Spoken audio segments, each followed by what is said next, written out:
Oo. Ngayon nakailang kongreso na po, pero lagi lang po pinapalampas ng Senado.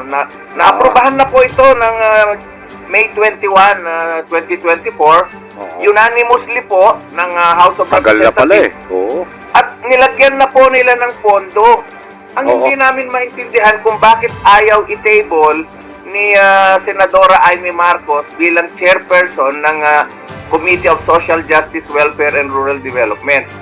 Matagal na po namin itong dinudulog at humingi na rin po kami ng tulong sa Malacanang sa mamamagitan po ng Senior Citizen Sectoral Council ng National Anti-Poverty Commission. Nagpadala na po kami ng sulat humihingi sa Pangulong Marcos na gawin itong certified bill.